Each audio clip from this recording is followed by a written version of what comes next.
Many modern sports have their origins in 19th century Britain.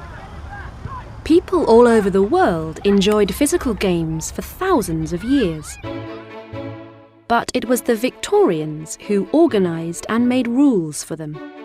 Without their influence, most of today's popular sports would be very different.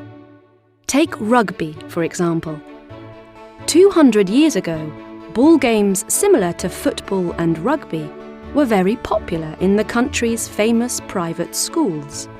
But each school had completely different rules. It wasn't until 1863 that a committee decided to agree on a universal set of rules. However, there was some disagreement between different groups, and some people became very angry.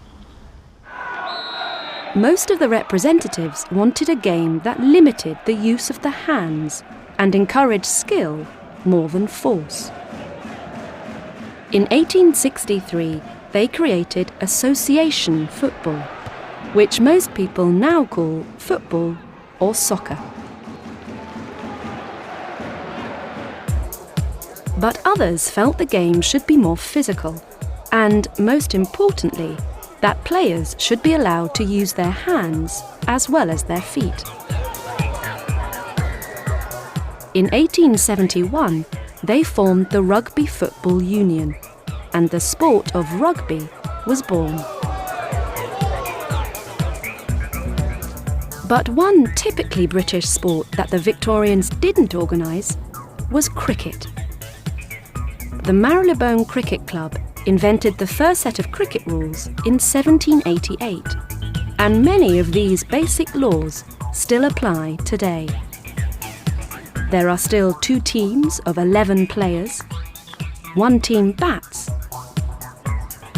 and the other team bowls and fields. The batter tries to hit the ball and run between the wickets. This is called a run. The bowler tries to hit the wickets, and the fielder tries to catch the ball. If they can do this, the batter is out. But while the Victorians didn't create these rules, they did make one huge contribution to cricket: the Ashes. In the 19th century, England often played colonies like India, the West Indies, and Australia. But the English almost always won. So it was a huge surprise when Australia beat England on the 29th of August, 1882. The English were deeply ashamed of this defeat, and the Australians jokingly referred to this match as the death of English cricket. They burned a wicket, or a cricket ball, we still don't know what exactly, and put the ashes in an urn. They then offered it to the English cricket team.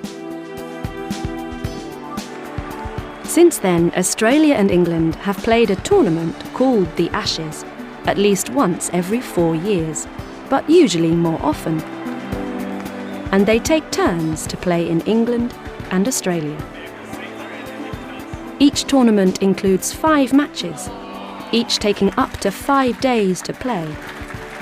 At the end, the winners receive a glass trophy based on the original urn of ashes. For English and Australian cricket fans, it is a sporting event not to be missed, and winning is a matter of great national pride. This is the Adelaide Oval on Ashes Day.